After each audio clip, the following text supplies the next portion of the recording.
അപ്പോൾ ISROയുടെ അത്യാധുനിക വാർത്താവിനിമയ ഉപഗ്രഹമായ GSAT-20യുടെ വിക്ഷേപണം വിജയകരമായി എന്ന വാർത്ത ഇന്ന് പുറത്തു വന്നു. കുറെ നാളുകളായി ഇങ്ങനെ കാത്തിരിക്കുകയായിരുന്നു. അപ്പോൾ അതിനകത്തൊരു പ്രത്യേകതയുണ്ട്. ഇത്തവണ ISRO ആശ്രയിച്ചിരിക്കുന്നത് ആരെയാണ്? നമ്മുടെ സ്വന്തം ഇലോൺ മസ്കിന്റെ സ്പേസ് എക്സിന്റെ ഫാൽക്കൺ 9 റോക്കറ്റ് ഉപയോഗിച്ചായിരുന്നു വിക്ഷേപണം. ടെലികോം ഉപഭോക്താക്കൾക്ക് അതിവേഗ ഇന്റർനെറ്റ് സേവനങ്ങൾ നൽകാൻ GSAT-20 സഹായകമാകും.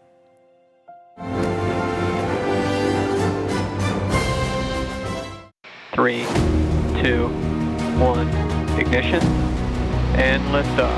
Go Falcon, go GSAT-20. ഫ്ലോറിഡയിലെ കേപ്പ് കനാവറിലെ സ്പേസ് കോംപ്ലക്സ് 40ൽ നിന്ന് പുലർച്ചെ 12:01 GSAT-20യുടെ വിക്ഷേപണം. സ്പേസ് എക്സിന്റെ ഫാൽക്കൺ 9 റോക്കറ്റ് ഉപയോഗിച്ചാണ് GSAT-20 വിക്ഷേപിച്ചത്. 4700 കിലോഗ്രാമാണ് GSAT-20യുടെ ഭാരം. ISROയുടെ ഏറ്റവും ശക്തിയേറിയ വിക്ഷേപണ വാഹനമായ LVM-3യുടെ പരമാവധി വാഹകശേഷിയേക്കാൾ കൂടുതലാണിത്. അതിനാലാണ് വിക്ഷേപണത്തിന് സ്പേസ് എക്സിന്റെ സഹായം തേടിയത്.